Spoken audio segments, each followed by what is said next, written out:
All right, what's up, everybody? Welcome to RealGM Radio. I'm your host, Wes Goldberg. Today, Matt Moore and I are taking a look at NBA win totals and picking our over-unders. Let's jump in.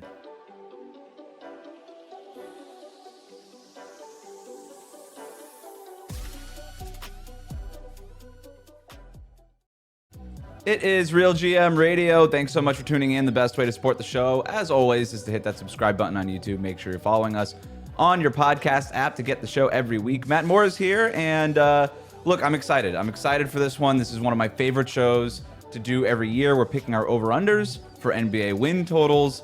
Last year, Matt, you did it with me. We did really well. We had the Thunder going over. That wasn't hard. I'm proud of us. We both picked the Pistons going over. We didn't do so well on some other ones, but we don't have to talk about that here. But I think our track record was pretty good last year. We did do it closer to the start of the season. We did it in October last year. So a couple reasons for that. Number one, I had just taken the show over. And I think the benefit of that is maybe we had a really clear picture of what the rosters and stuff were looking like just kind of going into preseason and training camp and things like that. But this year we're going to do them in August because the win totals were recently published. I think this is a good time to do them. There's still some outstanding business with restricted free agents, some extensions things. There could be a loose trade here and there, like a Chris Boucher type of thing where George Niang goes to Utah. Like there could be little things that still happen, but I don't think any major changes are expected. And if there are, we could just address them as we kind of go through the teams here. But really excited to jump in with this with you because I think you're the number one guy to do these with. You have all these. You always have interesting data points and takes, and I'm sure we're going to disagree on a ton of them because we did last year. Yeah, it's interesting because I look at it because of the work I do at the Action Network. I don't just look at it from the perspective of the basketball side of it. I look at it from the market perspective, and I think for this conversation, the best way to kind of think of it is like the market is think of it as like informed public consensus, right? Where the Wizards came out at 20.5. And that's moved to 21.5 since it opened because people like me have been like, nope, too low. They're going to win somewhere north of 25 games. They're going to win less than 30 because they still got to protect their top 8 pick. But those kind of things move. Like the most value in understanding, I think, the win totals is when we look at stuff like how have they moved? Where will they move to? What's the consensus on these teams from the public perspective? Because that sets a baseline of expectations for these teams. And those are informed, I think, by the teams themselves. When the team is like, yeah, we're going to make the playoffs. Yeah, we think we're a title contender. Okay, well, if you're a title contender, your win total needs to be 50. Like it better be 50. But the history of the last 12 years says that if you have a win total over 50, you usually go under. Tells you how hard this league can be. Those kind of bands I think are really interesting. But yeah, excited to get into it with you. So I actually looked at us because you mentioned that 50 number last year and it stuck with me. And I looked up the number of teams that won at least 50 games over the last 10 years. It basically averages out to about 7.5 teams per year win 50 or more games. We had a high of 9 last season. So is that a trend of it's like the rich are getting richer, the poor are getting poorer? There's a lot more Utahs and Washingtons maybe than there had been in the past. Or was it just sort of a blip because we just had a couple more better teams than we usually do? I think it's pretty interesting, but let's just jump right in. We're going to go in alphabetical order. We're going to start with the Eastern Conference, then go to the Western Conference. Let's jump in with the Atlanta Hawks. Their over-under is set. I have it listed here at 46.5. If you have any other numbers that are different, please let me know because I know you're always on top of the more updated stats here. I pulled these a couple days ago, but I've got Atlanta here at 46.5. I love the Hawks offseason. I like what they did. I think adding Kristaps Porzingis might be a little overstated in terms of overall impact, but overall I like it as a utility for them. You get Jalen Johnson coming back. That's going to be a big boost. Obviously, they had Nickeil Alexander-Walker. I loved how they finished the season despite losing in the play-in tournament. A lot of people are really liking this Atlanta Hawks team. That said, Matt, 46.5 was a little bit too rich for me. And I'm taking the under, I think. There are some 48s in the market. Wow. Like it's taken a lot of money since it opened. And now we're sitting at like 47.8 is kind of market consensus right now, looking at multiple books. And so I've got them projected at 45.6. Really good team. Much better than last year. Closer to a contender. If you like the upside, I don't mind you buying in on the Hawks. Like I think buying in on the Hawks is really good. But if you want to make a pick or a prediction on their win total, I think it's best as a stay away because it's just like it's factored in. Like the the number is like, hey, they're gonna be much better. They're gonna be pretty good. That number is always really interesting because it's in that zone of you're not a 500 team and you're not a 50-win team. You're right in that middle area. And when you're right in that middle area, the results can be pretty positive. The key kind of, I think, to look at Atlanta is if they go over this, they probably go over this by a lot. Like it's probably like 52, 54 wins, where it's like, oh, Atlanta was like the second best team in the East last year, whether it was Cleveland or the Knicks falling off. Because nobody ever really considers that. They're like, well, the Knicks and the Cavs aren't going to fall off. Well, there's always a team that we think is going to be good that isn't as good as we think it's going to be. Right. And if the Hawks fill that void and they're able to kind of rack up those wins, then that gets you a lot of the way there. Now, I think one of the problems is their division's a lot tougher, I think, this year than it has been the last really 3-4 years. Like this has been the play-in tournament division with Orlando and Miami and Atlanta. And now it's like, okay, Charlotte's going to be bad. Yep. Wizards are going to be bad because their top pick is top 8 projected, but they're probably going to be pesky. But then you have Miami, Orlando, Atlanta, all of whom I think got substantially better in the offseason, will have better momentum and a better vibe this season than they did last season. With Atlanta, they have so many defensive players for a team that's not great defensively. And they have a really premier offensive talent for a team that isn't great offensively. I kind of struggle with like, what's Atlanta going to be great at? What's Atlanta going to lead at that's going to get them home from this perspective? Yep. I'm glad you said that. And by the way, the 46.5, 47, 48, everything's a little inflated in the Eastern Conference, right? Because a team like Atlanta is probably going to be favored in 65% of their games just because of the conference that they play in. But like you said, in their specific division, there is a little bit more competition than you might expect. My big problem with the Hawks is Jalen Johnson. If he's on the court, and if Kristaps Porzingis is on the court, and if they're healthy, I think they're going to just stockpile wins. This to me is a team with, I know that they don't do anything great, but it also feels like I know what they're trying to do every night, right? We're going to give it to Trae Young. Those guys are going to play defense. Dyson Daniels is never going to leave Trae Young's side in these lineups, and we just sort of know what we're going to be doing. And I do like that in terms of an identity.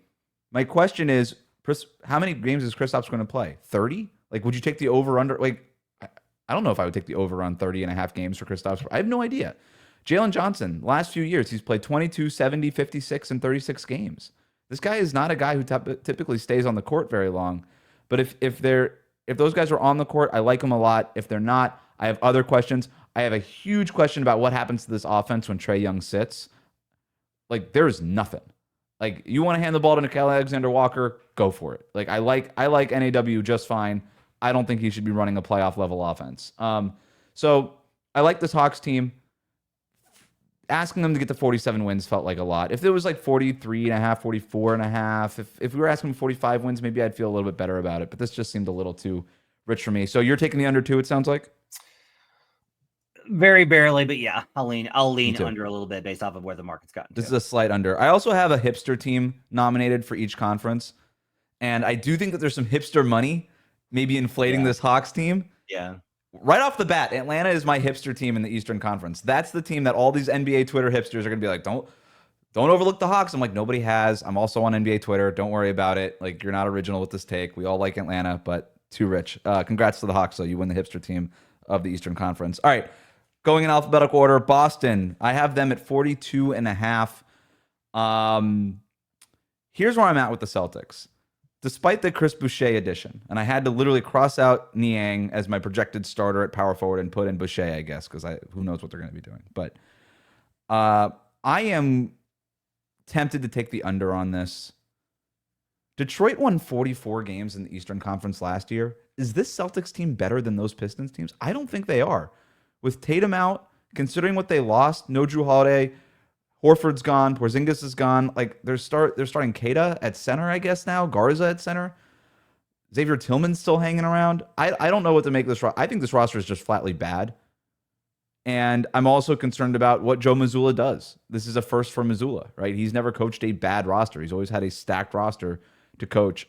42 and a half is way over what I think it should be. I'm taking the under. What about you? I am solidly over. Okay. I am not with you here.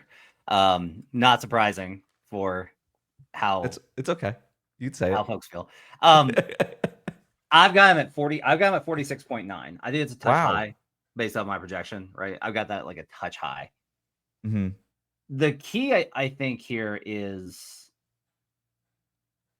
how good do you think Derek White and Jaylen Brown are when they're the 1 and 2 guys? And you can say, well, they're not Jason Tatum. Okay, that's totally fine. But together, Jaylen Brown and Jason Tatum are probably a better player than Devin Booker, right? And they're a better player than some of these other teams that are kind of propped up by one guy. This number, I think, is, I mean, it's telling you they're going to be a 500 team. Experience gets them a one or two wins over. And the East is still so bad. And this is, to me, is a large part of it, is Missoula has built a system. And they were like this before Missoula was the head coach. When he was an assistant, they were like this too. When it was Stevens to Udoka to Missoula, their floor is just exceptionally high. Like, they come prepared to play more nights than almost any team in the league. Last season, I think OKC overtook them, but they still come to play prepared. They don't screw around. Like, they are ready to play every night, and they execute at such a high level that a lot of these teams that are more talented but figuring themselves out are going to lose, because Boston's just going to be like, yeah, we made the plays. We didn't turn the ball over. We made our free throws. We did the XYZ. Those fundamental things. We made more threes. I'm not an Anthony Simons guy. Don't like it. They might flip him. We'll see what they do with him. But even if they keep him, I'm still kind of like, I'm unmoved by it. I'm like, all right, cool. Right. But this number supposes that they're going to be essentially an average team. That they're going to be like, fine. And I'm like, no, they're good. Like, they're still good without Jason Tatum. And we have evidence of that going back to how they performed without him across the last couple of seasons. They don't fall apart. There can't be this idea that Jason Tatum is not one of the elite top 5 guys in the league, and yet the Celtics are going to absolutely fall into nothing, into the abyss without him. You got to pick a side, and I'm like, no, like, he's not an engine. Like, he's not Tyrese Halliburton even, let alone Nikola Jokic or Giannis Antetokounmpo. He's not those guys, but he's still like really valuable and good enough to be like, they're not going to win 50 games without him. Right. But there's a big gap there, I think, between 43 wins and 49 wins. And that's where Boston can get to. If they win like 49 wins, Joe Mazzulla's in play for coach of the year. And it's like, what a story, and the Celtics and Celtic pride and all these types of things. I don't necessarily think that's going to happen. I think it's like 45 wins in a cloud of dust, and they'll be a pain in the playoffs, and then they'll be out, and then Tatum will come back, and then we'll see what they do with the roster. But there's no reason for them to tank. There's no real, I don't think you can tank. It would take sitting so many guys. Or just a big injury to Brown or White. Yeah, and then you have to but even then, if there's a big injury to White, you still have to be like, hey, Jaylen, we need you to shut it down, right? We need you to forgo all of your contract, whatever bonuses are in your contract structure, those are out. And the other thing I think is Porzingis and Holiday were sneakily not awesome last year. Like, you mentioned this with Atlanta. When Boston gives up on guys, it's usually because they know something you don't. And so I'm kind of like, yes, it's a loss, but I don't know how much of a loss it's going to be, because I do kind of think that they get out on, even if it was the money, I think they get out on guys at the right time. So I still think the floor for this team is high enough to where I'll go over. So the 42.5 here, it basically is asking you, do you think Boston's going to be a 500 team or not? That's essentially what it's asking you. You think that they will be. I don't know. I might go 40, 41 wins. I would disagree on I understand what you're saying about Jason Tatum, and I do think you and I just generally disagree on that. Somehow I'm higher on Tatum. I don't know how that happened, the Miami guy. But when you lose, I do think he's an engine. I think he's hugely important to what that team does. There's very few players who I would trust to make maybe not the best decision, but to not make a bad decision with the ball in his hands than Tatum. That guy just generally knows how to run that offense. To me, it's like Tua for the Miami Dolphins. Is that the best quarterback in the league? No. But does anybody know how to run that specific system better? No. And Tatum just knows how to run that Celtics offense better than anybody. And so much of it has to do with his size and his carefulness. And he is a good passer and his ability to drive and kick. And I think Derek White can do some of this in pick and roll. I don't love Jaylen Brown doing it. I think Peyton Pritchard could do a little bit of it here and there. But the more you ask Derek White and Peyton Pritchard and Jaylen Brown to do more of these things, the more you're taking away from the stuff that they do really well, like that battering ram part of Jaylen Brown's game where he's able to finish plays, or Derek White kind of being off ball and doing all the cutting and all the stuff that he does. I don't know. When you lose a guy like Tatum, I just feel like stuff falls apart. I'm not going to say they're going to win 30 games. I would just hedge a little under 500. I get it. I think a good question to kind of ask is a lot of this gets into what you think of Joe Mazzulla. Yep. Because a lot of it is, I think you're right. If they try and run the last 2 years, especially last year, because I wrote a lot about this, that they went too far into the bit. Yeah. Just like everything was ISO, find a 3-point shooter. The comments from Mazzulla kind of suggest that they're going to have a little bit of a different approach because they get to experiment a little bit this year because they need to find different solutions with what they've got. There's not like a clear-cut formula, which is Tatum forces a switch, punishes that matchup, and then kicks to shooters. What's Mazzulla say? The whale hunting or something? What's it called? I try not to. His comments are always like, I'm always like rolling Hornets? my eyes through my bees? skull. Something like that. Yeah, there's an animal in there. Okay. But I do think he's a good enough coach where he's going to do something different. I think a more balanced offense, a more varied, versatile offense probably gets more out of this group than last year's. So I just don't see what the offense is. Looking at the roster, it's like you're going to run pick and roll with Luke Garza. Is that like, what's the offense? I just don't know what the high level offense is. I don't know. I'm glad the Mazzulla thing is the big thing. To me, it's a first for Joe Mazzulla. He's had a loaded roster for 2 years. He's done a great job. I'm not trying to take anything away from him. This is a different job than he's had the last 2 years. And I think there's going to be an adjustment period. So we disagree on Boston. Who would have thought I was going to be lower on Boston? Brooklyn, 20.5 wins. I don't want to spend a ton of time here because even the Nets don't want to spend a ton of time there. But there were 3 teams last year under 20 wins. There's about 3 in that area projected this season. I'm just telling you right now, I'm taking the under on all of them. These teams don't want to win games. I'm not going to be at the end of the year being like, boy, I hope Brooklyn gets a couple of these wins in March and April. I'm just in blanket fashion, not even really analyzing it that hard, Matt. I'm just going to take the under on Brooklyn. Tell me why I'm wrong. Because historically, it doesn't work out that way. Since 2011, 58% of the teams with a win total of 25 or less have gone over. And you go, how is that possible in an era where tanking is? Because we forget the NBA season is too damn long. And in January, we're like, well, they're tanking. Like, oh, that team's terrible. They're obviously tanking. What an easy under. When at the beginning of the season, it was 27.5, 28.5, like the Utah Jazz, the worst team in the league last year. That's who winds up being that team that tanks, is that team where everything goes wrong and you're like, all right, pull the plug. The teams that are bad know they're bad, but they don't necessarily get worse. Like, they're pretty consistent. And that's where they're modeled here, because they're not modeled in the teens. You're not expected to win 17.5 games like the process Sixers were. And with the Brooklyn Nets, when you have a good coach like Jordi Fernandez, who did a lot last year, and you have this roster, like, there's a lot of guys on the Nets roster that I'm kind of like, I kind of like that guy. Like, you go up and down this roster, and I'm like, kind of like Noah Clowney, kind of like Derek Whitehead, kind of like Jalen Wilson. I like Nick Claxton. I sound like Doshi. I like Keon Johnson. I like Terrence Mann. I like Tyrese Martin, who showed a lot last year. You know, the rookies, like, maybe one of the rookies is good. Just one of their 5 rookies is pretty good. I'm with you in terms of, like, come on, they are tanking. I agree, but look at the number. It's so low. Yeah. The number is so, you know what, stinking low. You convinced me. I'm taking the over. Fernandez is a good coach. And here's the other thing I like about Brooklyn that's different than the other teams that are going to, clearly we know what they're going to do this year in terms of tanking. Brooklyn already stripped the roster. There's nothing left. Like, what's the trade that they're going to make midseason that's going to cost them a bunch of wins?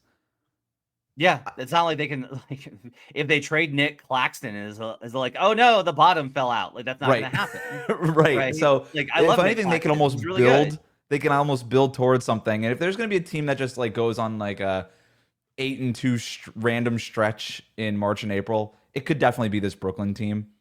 I liked how their guys looked in summer league too. All right, I'll take the over. You convince me. I'm not running out to bet that over 20.5, but I think if you're picking these, I think it's safer to just be like, use the historical thing and just going to be like, yeah, I think they're probably going to win 23, 24 games. Yeah, I was thinking, like, yeah, that's right where I was thinking. All right, you convinced me otherwise. Charlotte, Speaking of tanking teams, I've got their over-under here at 27.5. I'm leaning under on this, which is a change for me because I tend to like Charlotte. So I think I went over last year and I was wrong. So I'm kind of going back. I don't see how this team is anything other than bottom 5 in defense. Like, I don't know how they're going to stop anybody this year. And I looked at the teams that were bottom 5 in defense last year. All but one of them won 28 games. And that was Phoenix, that had a pretty good offense and a bunch of star players. So this team is not Phoenix for a lot of different reasons. But yeah, I don't see how this team gets out of its own way. I'm going under on 27.5. Let's flip this around and let's go to 25 to 30 because I gave you the numbers on 25 and less, right? That's the absolute bottoms of the league. That is the dregs. If you win less than 25 games, you are terrible. The way to think about it based off of history is like less than 25, you are a tanking joke. 25 to 35, you're a bad team that didn't do much with their season. 35 to 40, hey, you're in the hunt for 500. Now it's like you're a play-in team. 40 to 45 is like you came up short, but like you're at least like respectable. 45 to 50 is you're a good team. 50 and above, you're a great team. I think too many people misunderstand how hard it is to win 50. I've had this argument with a lot of people. Like people misunderstand how hard it is to win 50. Now we talk about that here with this Hornets team because they're terrible. Teams that have a win total between 25 and 30 since 2011, 58% to the under. The other side of this. This is where we found value with the Jazz last year. Where it was a big play for us. We were like, hey, this Jazz team is going to be absolutely terrible. And guess what? They were. The Hornets, I think, are tough because it's like, look, they're not bereft of NBA talent. That's where I always start. Like the Nets, you can make if you want to just be like, Matt, how many NBA players do they have? And I classify NBA as I know the guy will be in the league in 3 years. Right? Right. If you look at that roster, it's like 3, maybe. Right. And then it's a bunch of guys you're like, I don't know. They may not be in the league. With the Hornets, LaMelo Ball, Colin Sexton, Miles Bridges, Pat Connaughton. Like they added some real guys. Like they added actual NBA players. And I love the Sexton pickup. I loved what they did with that move. That was so great to get rid of their Nurkic and add Sexton. Like they did. I love their draft picks. Yeah. They did. Yeah. And they got the picks. They did really well with how they managed this and how they kind of developed what they needed to develop. As far as this goes, but I think the issue in large part is you still don't have any real confidence that they're going to be able to like put that together. You can't have confidence Melo is going to be healthy. You can't have confidence who's the pick and roll partner for him. Is this this looked like it was going to be Brandon Miller's team after his rookie season, and then he gets hurt last year, and it's still like it's LaMelo's. Can you go anywhere with LaMelo as like your number one? I have him at 20 wins, so I'm going to be on the under on this one. I think that they're once again going to be offering up their cap space for deals. I don't think that they'll be able to get enough. I like Charles Lee a lot as a coach. I just don't think that they have what it's going to take to get any forward momentum. I think they're going to win 20 to 25 games. LaMelo the last 5 years, 47 games played, 22, 36, 25, 51. The guy doesn't stay healthy. He can't stay on the court. Yep. When he's off the court, they have no offense. I like Colin Sexton fine. I like that addition for them. He might get flipped before February. This is also a team that could start selling off like a Grant Williams here and a Bridges there or whatever. Like this is also a team that can maybe trade some guys. To your point about the NBA talent, LaMelo Ball, like does he get traded in the middle of the year? I think like if this thing just goes completely south, that is 100% on the table. And if that happens, then they really don't have a needle mover because they can win games when LaMelo's on the court. And depending on what they trade him for, obviously, who knows? But I can't imagine that it would be something that would improve the team. So. I like the under on Charlotte. And this is why I like this exercise. I like the Hornets offseason. I just don't like it to produce results this season. Yeah. I think it'll produce. Like they did everything they needed to do, but they're not ready to win more than 30 games. Speaking of 30 games, the Chicago Bulls, 30.5 is their win total. They won 39 last year. This was a tough one for me, Matt, because 30.5 seemed really low to me. Because, again, they won 39 games last year. I don't know that they got worse. Now, they still have to re-sign Josh Giddey. I think most people expect that'll eventually happen at some sort of number. I'm going the over, and I don't feel great about it. I don't know. Like 30, that doesn't seem like Chicago. I think Bulls fans would be thrilled if they won less than 30 games if they went the under this way. But they never do what Bulls fans want to do. I'm going to go a slight over on Chicago. Pretty widespread here in the market. There's 32.5 that are out there. Interesting. And, I think that is probably a more accurate number. 30 is a pretty low figure. I have a 31.7. I want nothing to do with this one. This seems exactly on pace for me. I don't know. The only thing that's like, what's the event? Not even a black swan, right? It's a gray swan where it's probable, but unlikely. What's the event that's going to be like, oh, that's why they won so many more games? Like with the Pistons, it was like they added actual NBA guys, and Cade Cunningham is awesome. And we saw that going into the back half of 2025 or 2023, 24. I don't have that guy. Like Kobe White was basically pushed out of the rotation when Zach LaVine got healthy and then came back in at the end and like put up some numbers. They're going to give Giddey too much money. Yeah. I'm like, Josh Giddey's a pretty good player. Like, can do some stuff. He finished the year strong. Yeah. Non-contract year Giddey. What does it look like? Well, and also just like cool. Giddey is like your fourth guy. I'm like, neat. That's a good guy to have as like your fourth best guy on a building team. It's Buzelis. Like Buzelis has to be like this absolute monster. Like they have to get an absolute monster out of him, or the Rook has to come through. And so with those two things, I think Billy Donovan always does a better job than people realize, especially defensively. Like he just figures out ways to do things. Yeah. But I can't get there on enough momentum of this team. I don't know who is like the leader. I don't know who is going to be like the voice in the locker room. They just seem like a bunch of guys that are kind of out there playing pickup under Billy Donovan, who's like a really great coach. But I'm higher on Donovan than everybody else. His floor is not high enough for me to get here. I lean towards the under. The under on the 32.5 or the 30? 32.5. Okay. Like it's I'm a slight over. The overall thing is like, if you're like, how many games are they going to win? Between 30 and 33. Right. If I get away from all my numbers, that's what I would just say. It's like they're going to win between 30 and 33 games. They might win 35 and snag a play-in spot. So you and I are agreeing because I have him as a slight over on 30.5. You have him as a slight under on 32.5. So we're saying the same thing here. It's Billy Donovan, right? He's a really good coach. I just think he gets his team to play hard. And that's like playing hard with a few NBA players. That's 20 wins in the regular season, usually. So, like I said, they won 39 games last year. I don't think they have to be dramatically better. I don't think they will be dramatically better. I'm not really sure why they're losing 7, 8, 9 games off their win total last year because they didn't do anything. And they're playing in the East. So I go slight over on this. The Cleveland Cavaliers, 55.5 wins is what I have here. Do you have that same thing? Because that's our first really big number. I have the Cavaliers. There's a 55.5 in the market and a 56.5 in the market. Wow. Okay, so you can find even higher. This one was tough. This is what I was thinking about when I first saw this number. That's a big number, and you got to really think hard if you're going to bet that big on Cleveland. Now, they did pass it last year. They won 64 games last year. So I think some people would say, well, they're going to win. They're going to lose 10 more games than they did last year. Maybe because they also had a 15-game win streak and a 16-game win streak in the middle of last season.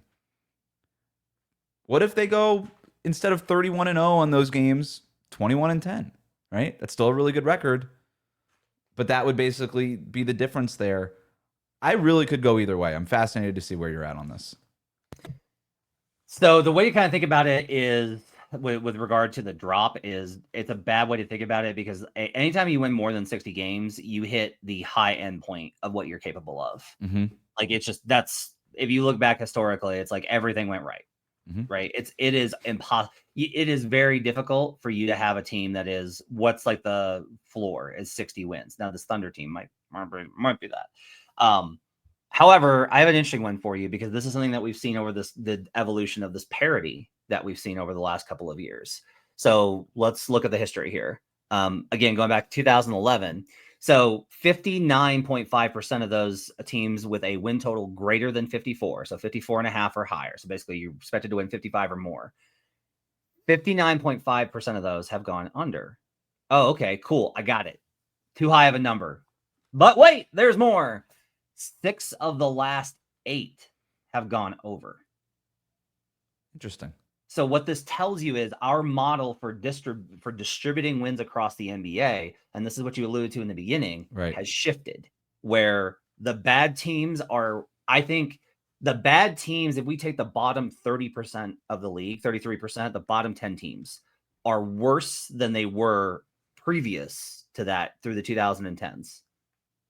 And that the top end teams are better because so much of it is about, can you manage the schedule, right? The bad teams can't manage this. Like, they're bad and they get hurt.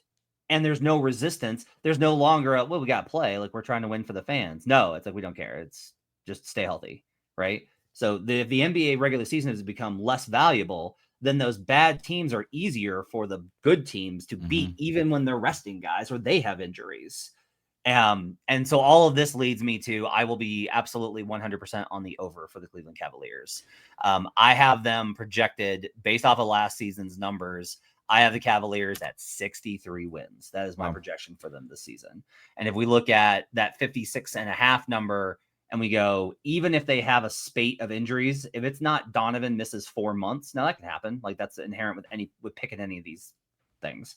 But if Donovan doesn't miss 4 months or Mobley doesn't miss 4 months, then they're probably like, they could have a rough season and still win 58 games. Like, that's just how good they are. That's how soft the East is.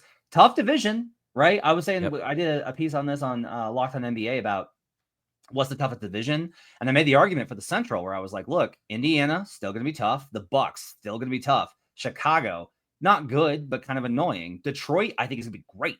So tough division, but the conference is still weaker, and we know how good the Cavs are. So to me, it's an over at 56.5 because I've got them north of 60 wins. I'm going to go ahead and take the over. You convinced me. I'm glad we talked it out. They're going to be favored in, 65 of their games this year? Yeah. I mean, they're more, right? I mean, you're just – they're a juggernaut. Example, who would they be dogs like last year? Like, who would they be dogs against? Oh, they have to be dogs on the road versus Boston. Not now. They're probably favorites on the road versus Boston now. There's going to be a handful of back-to-backs that might bite them against maybe not even a handful. There might be 1 or 2 back-to-backs against really good teams where they're going to be underdogs, and then a couple of Western Conference games on the opposite coast. Yeah, it'll probably be 70-plus games that they're favored in. So, yeah, I'll take the over on Cleveland. My one concern with them was, do they take it easy in the regular season? But to what you just said, they can. And they'll still win all of their games against Charlotte, Washington, Brooklyn. Like, they'll still just win all those games anyway, so it doesn't really matter. The Darius Garland toe surgery and whether or not he'll be ready for training camp, that's just something I felt like I should mention here, but it doesn't sound like it's a huge concern. Okay. Moving beyond Cleveland here. Next up is Detroit. You already talked about Detroit. You think they're going to win a bunch of games. I think they're going to win a bunch of games. I have 3 locks in the entire NBA. 2 of them are in the Eastern Conference. 1 of them are in the West. Detroit is one of my locks. I have them written down here at 44.5 on their win total. I think they're going to clear that. I don't think that's going to be even a concern for them. Where are you on Detroit? It's tough. This one's actually really tough for me because, so whenever you do this, if you're going to build a system to try and project what a win total is going to be, you're going to have results that come out where you're like, I don't like that number. Like, I don't like that. Do it better. And that's how I feel about the Detroit Pistons because I only have them at 44 wins. And that's with a healthy kind of boost to their identity. Like, I gave them a lot of credit for a lot of different things. There's so many things I like about this team where I look at it and I go, I'd rather have Karis LeVert and Duncan Robinson than Tim Hardaway Jr. and Malik Beasley. You get Jaden Ivey back. That's such a huge thing. Jaden was awesome the first half of last year. He was nails, especially in late game situations. Jalen Duren, I think, is going to be a year better. You get internal development. They understand how to win better. All of these things kind of factor in. And yet, because I had them as such an overachiever last season, and I did, like, I love them. I love their over in preseason because I was like, they're going to be so much better. And then they got to a point where I was like, well, now this is like outrageous. Like, they should not be winning this many games. Like, they're not that good. But Cade is awesome. He might legitimately be the reason that this just goes over. The other thing I think to keep in mind, though, is, okay, so they had the Ivy injury, and that's bad luck for sure. Bad luck. I think they probably beat the Knicks if Ivy doesn't get hurt. But a lot else went right for them last year. I'm always kind of suspicious of it when the team makes that jump the year after. And if you want a good example of this, look at Orlando last year. So Orlando goes from a bottom feeder to like, hey, Orlando's like tough, man. Paolo and Franz and Jalen Suggs, like they're a tough team. And then everything fell apart. And it wasn't they got worse. Like they're still a tough team, but they had injuries and things didn't go right. Even when they had their guys, their offense was still miserable. What if with the Pistons, it's, they have injuries, but even when they have their guys, the defense isn't good enough. Because that was kind of where I think you saw some overperformance for them defensively. Tobias Harris is another year older. So like I lean a little bit here towards the under, despite the fact that like I love this team. I love this squad. I want to buy into them. Like I want to be talking about how the Pistons can win the Eastern Conference because I think they can from a basketball standpoint, from a history of and rhythm and flow of the league. The probable better kind of place to be is maybe being a little conservative on them on the under. So this is where you choose joy over your fancy schmancy formulas, and you just hammer the over. Just hammer the over, Matt. Just be here with me because we did it last year when we were right. Okay. I also think that there's a little bit of karma and maybe not karma, but good timing, which results in good juju of this Malik Beasley thing. It sucks what's going on with that whole situation, but the fact that they kind of got the best of Beasley and then immediately did not fall into the trap of re-signing him and were able to pivot to Duncan Robinson, that feels like good fortune to me. And good fortune tends to, stay with these teams. So I like that. You mentioned getting Jaden Ivey back. I think that's huge. And you and I last month talked about how we actually really liked their offseason, even though some people are a little meh about it. Ron Holland looked awesome in Summer League. I think Jalen Duren is getting better. I still have all my Jalen Duren stock. Cade Cunningham to me is a clear top 15 guy. This is going to be a perennial All-NBA candidate. JB Bickerstaff has them playing hard and will have them playing hard. I have no doubt about that in the regular season. You can have postseason concerns about Bickerstaff up and down, but in the regular season, I think he'll get the job done here the way that he did last year.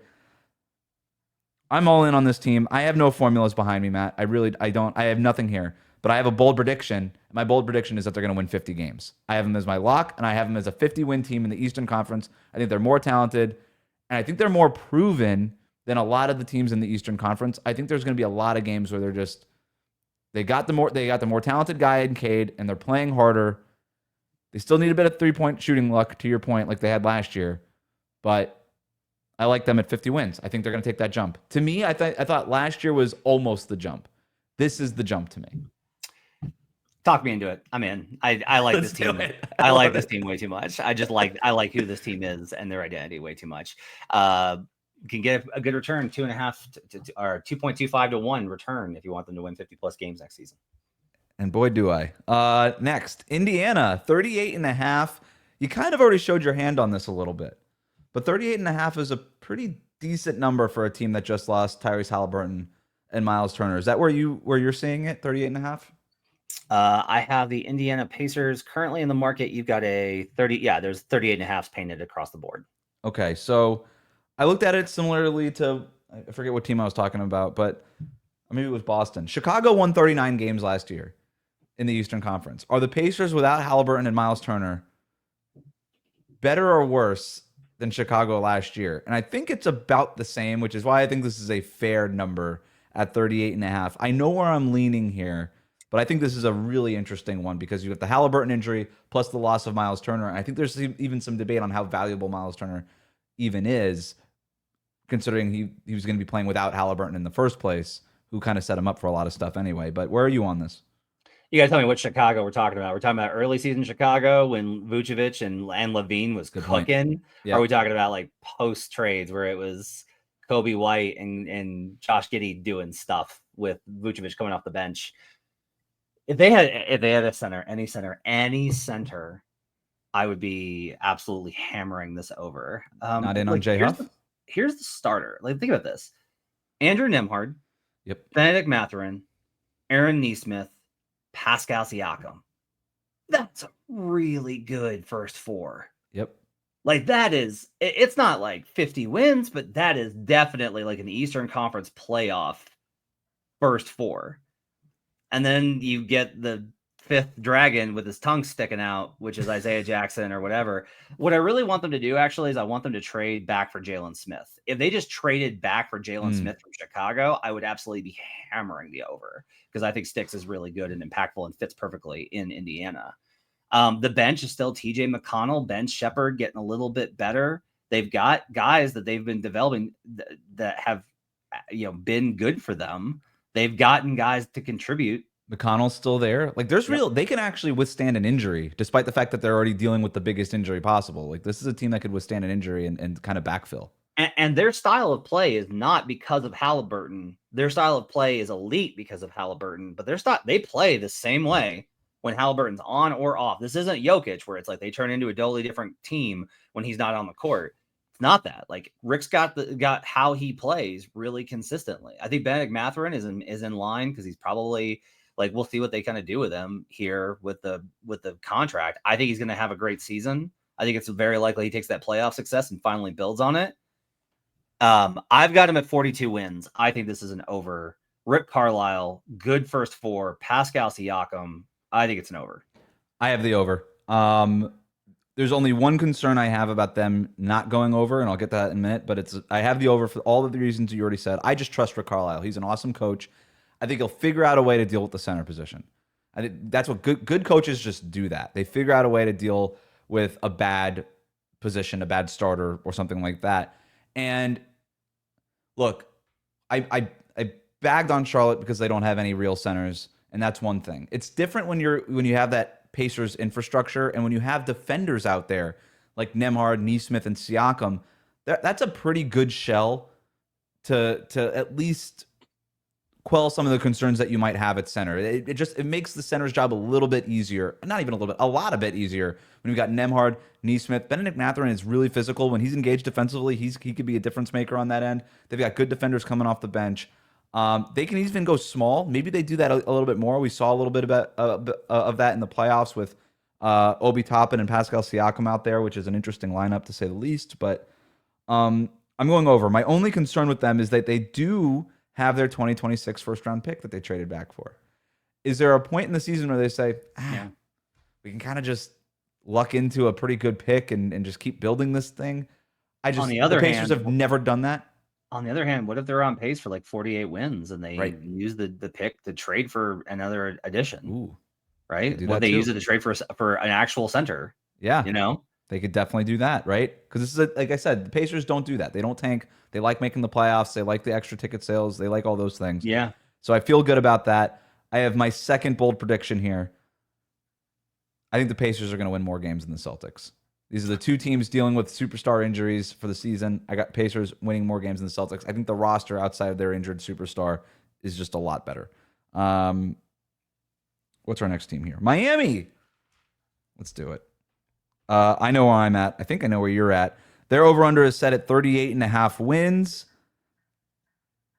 We got to my second lock, Matt. Mine too. I'm going over.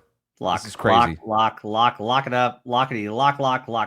I don't like that term. I don't ever use that when I'm talking about the betting side. But I do love this over by quite a bit. I have them at 47 wins.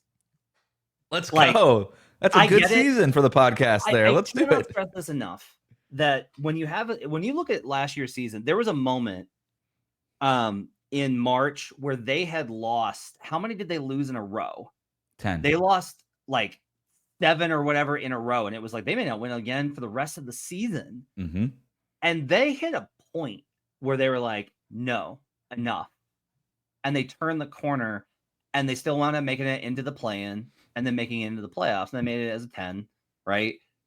But I look at this and I go, a lot of this to me is the question, like, what do you think Davion Mitchell is? And I'm like, I think Davion Mitchell is the guy he was in Miami. I think he showed a lot when he was like, I think he has developed.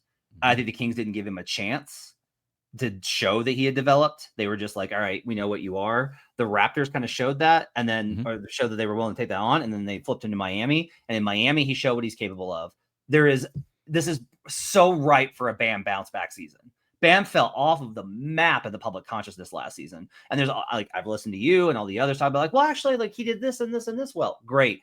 he did not stand out whatsoever. He was just like a guy last year. And it is like, that is not who Bam Adebayo is. Tyler Hero proved that he has more guts than a lot of guys in the NBA have. For him to take on the kind of adversity he was faced with and to play as well as he did was really impressive. This team is not going to tank. They're not going to be bad. One of their young guys will, I think, look good-ish, even though I continue to be like, you guys really overvalue a lot of, like, I don't know. I don't know if Jovic or Jaquez or any of these guys is as good as the advanced metrics suggest that they are.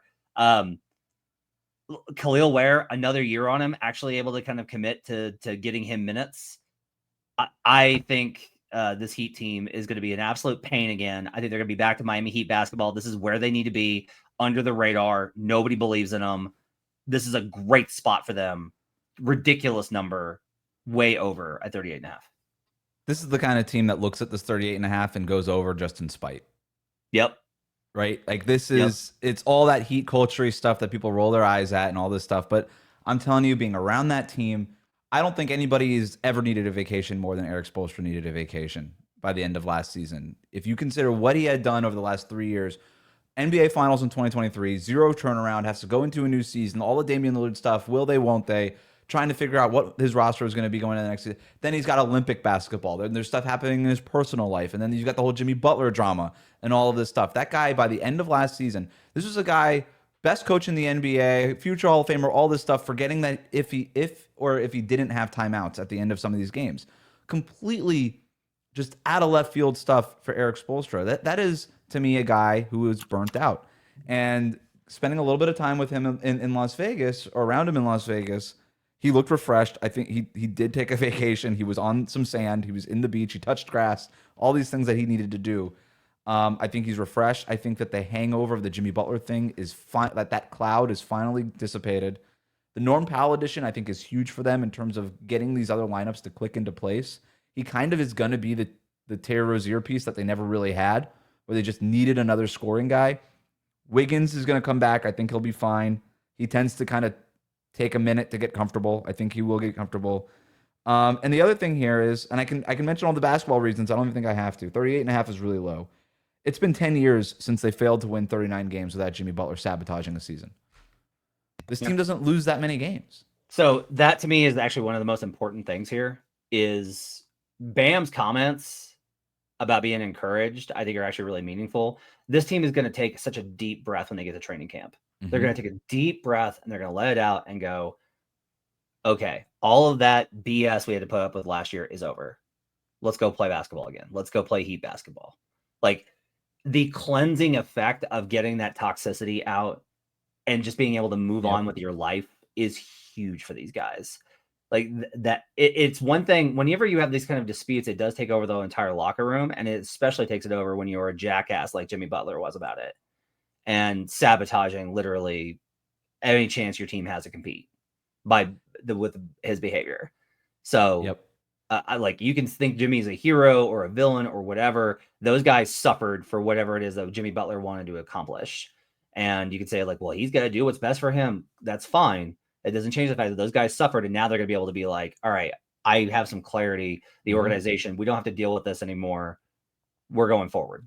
And I thought it hurt them not actually acknowledging it when it was happening. I mean, they had like this head in the sand type of mentality, like basketball is basketball, and business is business, and what we do on the court is separate, and all this stuff. I just thought they were in desperate need of acknowledging their feelings, and they just never did it. And this summer, I think they do get that clarity. All right, next one, Milwaukee, 42.5. I was a little surprised at this number. Where are you? Were you surprised, high or low? I thought it would be higher. I thought the number would be higher. I was a little surprised by how low it was, considering that you still got Giannis, and this guy is a walking 50 wins essentially every year. Even last year, where they were bad, quote unquote bad, they won 48 games. So they've got Giannis. They have Miles Turner, who I like as an addition. My concerns about Milwaukee is that they're asking a lot of Kevin Porter Jr. to run offense, and there is basically zero depth on this roster, especially in that backcourt. But 42.5 wins is are they really going to win 42 games, 41 games with Giannis on the roster? As long as he's healthy, it feels like this is a good over. A slight over, but a good. I feel pretty good about it. So, a couple things. This is the number that is the opposite of the Pistons, where the Pistons when I wanted it to be higher, the Bucks when I wanted it to be lower. Not that I think that they should be way under. It's just that I have them so over that it's almost like, how am I not going to bet this significantly? I have them at 48 wins. Yep. And if we look at the after from post All-Star, right? So Dame goes out.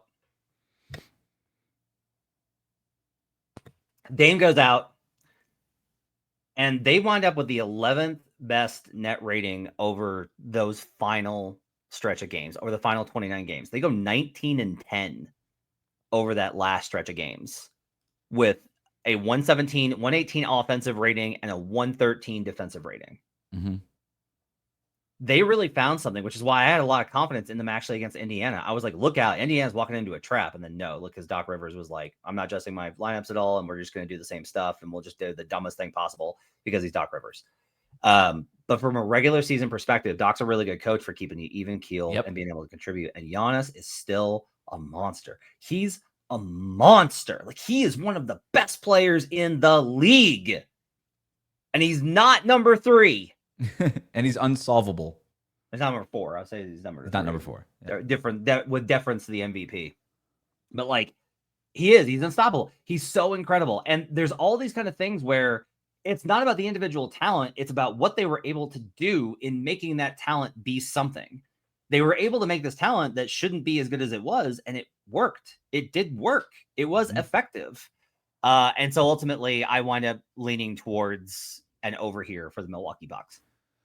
Like I said, Giannis is a walking almost 50 wins. I'm glad you brought up Doc Rivers. For all of his playoff shortcomings, the guy is he's also, like Giannis, a regular season wins machine. Doc Rivers doesn't not win 48 games.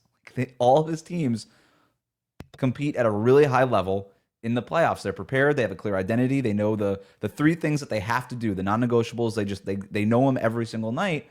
Even if he's not the best tactician, if he's not going to surprise you with a thing here or a thing there, they have a clear identity, and that wins basketball games in the regular season.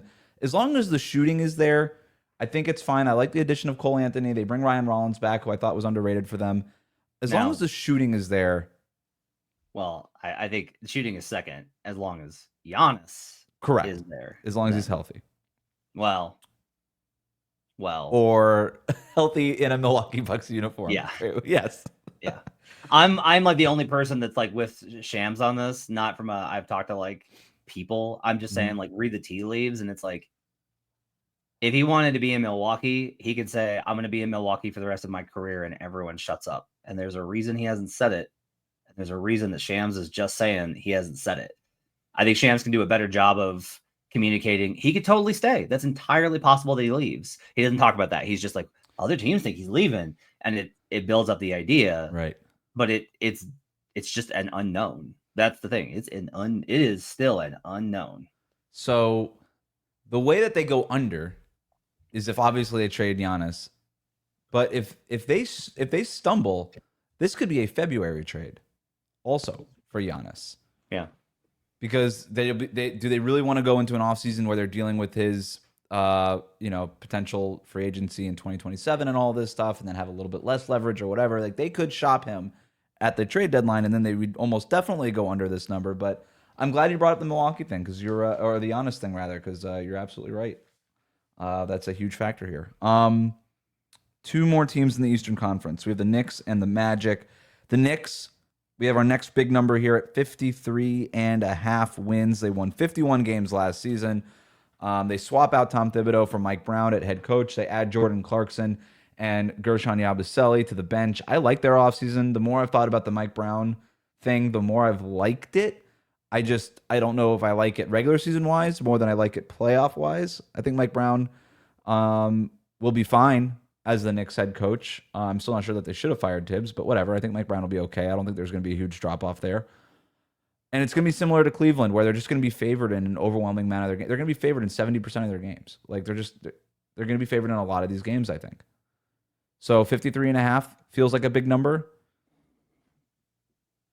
I kind of want to take a slight over on it. I'm not super confident in it, though. I'm a slight under. Okay. I've got him 53.6, so I've got him right on the dot on the number. Like I kind of talked about, the history says that these teams go under. Like these are the ones that go under. The 55s and and above have started to go over. The 50 to 55 still go under. That's still where these teams most consistently go under, even if it's by a handful of games, like Denver did last year. There's a couple of things that bug me. Outside of the injury stuff, outside of what Tibbs is able to do in galvanizing you to go 100 miles an hour every night, which is how they win a lot of games with just like, we try hard. Mm-hmm. There's chemistry stuff. And no, this has not been addressed at all. Like OG Anunoby was pissed in those playoff games. Like he was bad. And there's a lot of talk about him not being thrilled with what his role is. I don't think that he was down for being traded to New York and then winding up as like a spot up weapon around the Jalen Brunson, Karl Anthony Towns pick and roll. And especially with how Cat defends, right? He frustrated McHale and OG especially, and Josh. So there's two locker rooms there. Like to me, there's two locker rooms. There's the Villanova guys, and then there's everybody else. And I don't think that's a healthy dynamic. It's one of the reasons why I don't like those type of teams where it's like you get a bunch of guys that all know each other. I think it builds factions more clearly than in other locker rooms. There's always factions, but to me, that's a concern. Like you need good vibes if you're going to win 54 games in the Eastern Conference. You do. Or you need a psychopath like Tibbs that's going to play all his starters 55 minutes a night. So I lean toward the under, but they are still good. It's like, look, if they don't get hurt, they can probably rack out 51 wins in the Eastern Conference. Right. No matter if they don't like each other or not. That's probably 51. And then you're into variance for 54. I think this is a stay away with a slight lean towards the under for me. So they had a bad start to last season and they won 51 games. I think that's a thing that is worth considering. Mm-hmm. At the same time, though, towards the end of last season, teams started to figure out how to defend the Karl Anthony Towns, Jalen Brunson pick and roll. And where that was just piling up wins for them for the middle part of the season, it completely went away. Does Mike Brown have a solve for that, or does he not?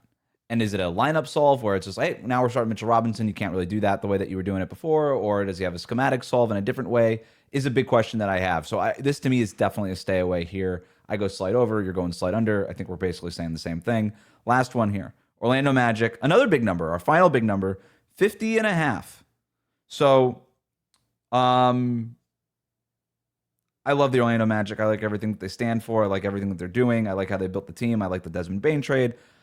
I also look at this team, and you're hoping that Paolo and Franz will just be healthy. And if those guys are healthy, it feels like this team is just going to pound away wins in the regular season. But it's kind of a scary number. Where are you at? Market thinks they're going to be really good. They're going to be really good. I don't think there's any sort of, it's even if we do this outside of a betting perspective, we just do it from a picking perspective. You're not going to pick the Magic to win 55 plus games. You're not going to pick the Magic to win 45 or less. They're fine. Like they're good. Like they're a good team. They're a good team. They might be able to make a run in the playoffs. They're more dangerous. I think they're more interesting to talk about from a playoff perspective of can they put it together. I will say, if you want I can make a stronger case for the under than the over. And the case of the under is they don't necessarily, you can't just fix the offense by throwing in Desmond Bane and Tyus Jones. This is where I wanted to go with this. Yep. It's going to have to be a systemic overhaul. And I don't think Paolo Banchero was thrilled with how the offense was built last season.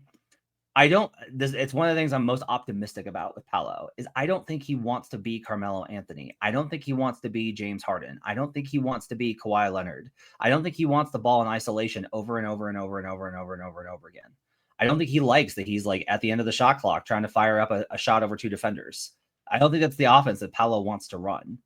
And so Jamal Mosley, who has done a phenomenal job of building team culture and defense, and they've added this new talent to come in and bring in, overhaul the offense, and maybe that does it. But they are the number one team, Wes, that I want to see on preseason game one. Yep. That first preseason game is going to determine a lot of how I feel about what Orlando is going to do this season. If they come out and I'm like, oh, like they're reversing the ball. Oh, they're running split action to get Franz downhill and then kicking it. If they're building in these mechanisms that you can I can identify, but I can't design. But if I can recognize that offense is this is what it should look like, I'm going to be all in on them. But as of right now, I'm kind of like, you're going to have to show me before I get there. I'm glad you brought up the offense. 4 teams that reached 51 wins last year. Of the 4 teams that reached the 51 wins last year, which is what you're asking for at a 50.5 over under. The worst offensive rating was 12th. That was Houston. Orlando's been in the bottom 10 in offensive rating over the last million years. Like, this team doesn't have to just get a little bit better offensively. They need to get a lot better offensively to reach 51 more or more wins here. And I'm with you. Just adding Desmond Bane and his quote-unquote spacing to the mix, that's not going to be enough. That's not going to be enough if you're asking Paolo and Franz to do the same thing that they've been doing, which is instead of trying to run through 3 or 4 defenders, now it's only going to be 2 defenders. That's still tough offense. So I just keep asking myself, how does this team get at least to average offensively, like around the 15th mark in offensive rating? Better 3-point shooting, obviously that will help. If they can score more points off of turnovers, they scored a lot of points off of turnovers last year. I think that's a route for them too. It wouldn't surprise me if we saw them crash the glass a little bit more. And if they're healthier and they have their big bodies out there, which was a big problem last year, they probably will. They'll probably crash the offensive glass more and get more putbacks and things like that. If they basically just do the Houston Rockets formula, this team can definitely win that many games. But to your point, like, we need to see it before we believe it. So I have them. That we're not getting to the 2 most interesting ones to me in the conference. I understand why, because we can't do all of them in too much time. But man, Raptors and Wizards are fascinating numbers to me. They're so interesting. Did I not have them written down? We have Sixers, Raptors. Oh, Wizards. I just skipped a whole page, didn't I? Yep. Yeah, we are not done with the East, sir. I was wondering. Yep, you're right. Okay, so Philly, 41.5. Where are you at? All right, this one I don't even want to talk about. It's either a way over or a way under. The market doesn't know how to set this. They set it at 500 because it's either they're going to be hurt and they're going to go under, they're going to be healthy, they're going to go over. If you like that, if you want to believe, if you're just like, I think this is the year that they're going to be healthy, great. You should bet them 50 plus wins. You're going to get a great number on that and kill. If you think that they are going to be, nope, there's no way, you should bet the under because there's such a huge swath there. It's hard to get all unders, but if you get it all under, do that. Like, they're either going to be awesome or they're going to be terrible. They have so much talent. They have so much freaking talent on this team, but their number one concern is a guy that this week was reported may not be ready for training camp. Like, there's nothing to do here. You got to stay away. There is no way you can get involved here with where the Philadelphia 76ers are. I think Paul George can have a bounce back season. I think Tyrese Maxey's really great. I think Jared McCain's going to come back lights out. I love what VJ Edgecombe showed in Summer League. There's so many guys on this roster that it's easy to just be excited about, but at the core of it, everything is the entire solar system revolves around Joel Embiid, and you do not know what you're getting from him. You cannot pick over or under. So we just got to my third lock. I'm just kidding. I'm totally what? I am staying away from this. You're absolutely right. Look, Joel Embiid, he played 29 games last year. He played less than 29 games. Embiid has averaged 29 games played the last 2 seasons. Is this unfortunate injury timing, or is this just what it looks like now? After 3 or 4 years of being relatively healthy for Joel Embiid purposes. This is how many games the Sixers have won over the last few seasons, basically since Joel Embiid became Embiid. 24 last year, 47, 54, 51, 49. We had 2 COVID years where they won 59% of their games and 62% of the games. Both would obviously be over this 41.5 number. And 52 games a year before that. So even when Embiid has kind of missed some time, not missed some time, whatever, they just tend to win more than half their games. On the upper side of 40 plus, on the high 40s, 50s, that tends to be where they're at. Are they going to be as healthy as they possibly can and potentially win the Eastern Conference? That's one thing. Are they going to be healthy enough to win 42 games? That's a different thing. And if you consider that last year was the ultimate worst case scenario, you'd just be like, all right, I'm going to bet on it not being as bad as last year. Because not only did Embiid miss a lot of games, Maxey only played 52, Paul George only played 41, and in those 41 games, he was awful. Does Paul George have a little bit of a bounce back year here? If you're just betting on a little bit healthier across the board for each of their players, you could talk yourself into taking the over on this. I don't know why on earth you would bet this. This is a stay away to me. But that would basically be how I would think about it anyway. It has everything to do with health, which is obviously impossible to predict. Toronto is at 37.5. They won 30 games last year. My first instinct was to go over on this. The more I look at that roster, the more I'm kind of fine with it. I kind of hate it because of how expensive it is, but now we're not talking about how expensive things are. We're talking about how many games they can win. So I think they should be closer to 500. I think there's a lot of ball handling with Scotty Barnes. I think Brandon Ingram is a better passer than people give him credit for. RJ Barrett is making some strides there. They have Emmanuel quickly coming back. I think you just do that, pick and roll with Jakob Poeltl. Defensively, they were pretty good at the end of last year, very good at the end of last year. They were second in defensive rating after the All-Star break. I think this is a team trending in the right direction. I like the over for Toronto. I'm way under. Okay. Way under. I just don't know. I don't think I'm a Darko guy. I just don't think I buy into what they've done. This is now a team. I like a lot of their players. I really do like a lot of their players. So I've actually gotten to where I'm really high on Scotty Barnes and what he's capable of. Like, he's such a versatile weapon, and that's so valuable. I love RJ Barrett, and it's a shame to me that he's going to be stuck watching Brandon Ingram shoot all the time. I think that's a bummer. Like, I really wish RJ could get to a different team. I like a lot of their young guys. Like, I like Jacoby Walter. I like Jamal Sheed a lot.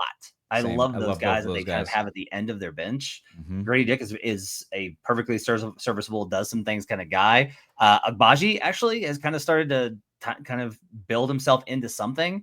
And so it's like, okay, Matt, then why don't you like them? And it's like, I don't trust the coaching to pull it together. And I don't want to bet on any team that is reliant and built around Brandon Ingram, who just gave him this massive extension. Like, why would you buy into that?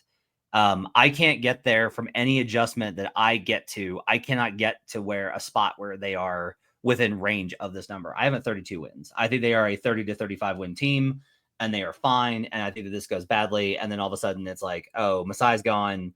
Might be time for a new regime, new direction, etc. I do not think that this is going to work. I think the Brandon Ingram trade was a desperation move under pressureship from ownership to try and get back in the playoffs.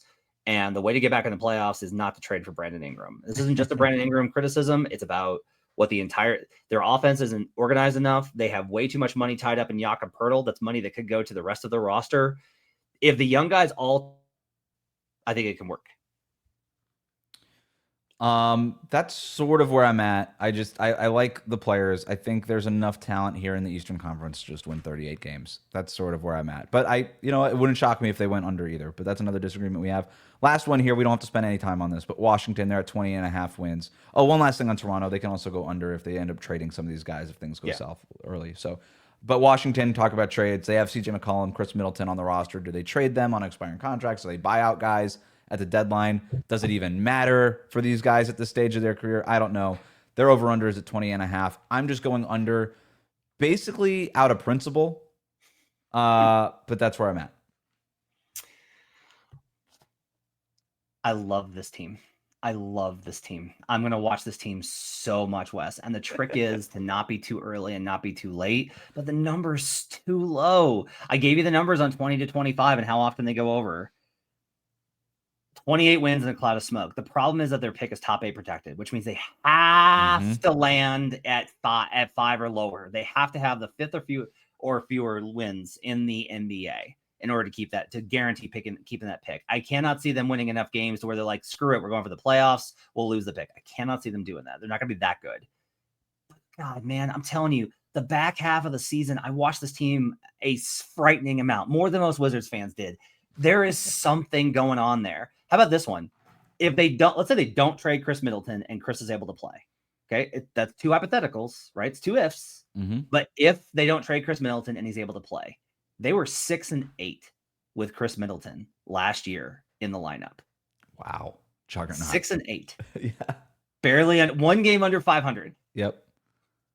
Keyshawn George is awesome. Yep. They've got to get back my guy, Vucevic. They've got to get Vucevic back. He's a restricted free agent. They're squeezing him like every team is. Love Tristan. He is so good. He is so underrated. Like, this is a guy that if I was a team, if I'm Indiana, I would be throwing out second rounders and being like, hey, we'll do a sign and trade. Like, absolutely 100%. You can get another pick asset, trying to steal him away. Bilal is good. Corey Kispert is good. Sarr, I was really down on him as a prospect, and I was down on him in the first half of the year, and he really started to figure out what his role is in the NBA. A lot better at the second half of the season. Yep. And if you look at, he was terrible in summer league. Yeah, because that's not his role. Sarr's never going to be a guy that you give the ball to and be like, go get him, big fella. if you're going to take a guy second, I understand he probably should be, but he's not. That's not who that draft class was. Like, it's just not who that draft class was. He's a pick and pop big with a little bit of versatility. He actually, I think defensively is going to come a long way. They coached the hell out of that team defensively last season. CJ McCollum, Chris Middleton, there are vets on this team. Again, I'm not trying to sell you on 30 wins. I am adamant that it's 22 to 28 wins. They get that fifth lottery spot and they win. It's probably a little bit early and they'll be back on him the year after, but I love Trey Johnson. This team is going to be fun as hell on the nights when they're not terrible. They'll be terrible a lot of nights, but you need to be terrible all the time to go under this kind of number. I like that you're choosing joy. I think they will be terrible most nights.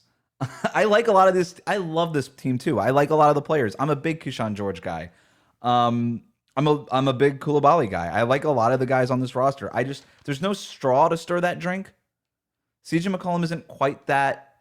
Middleton can be that in terms of if you want to just kind of hand him the ball and have him make decisions, but is he gonna be on the court enough to do it enough? I just worry about all of it coming together with them. And to your point, you made I think they're gonna be okay with that. I think they're gonna be okay with losing a bunch of games too.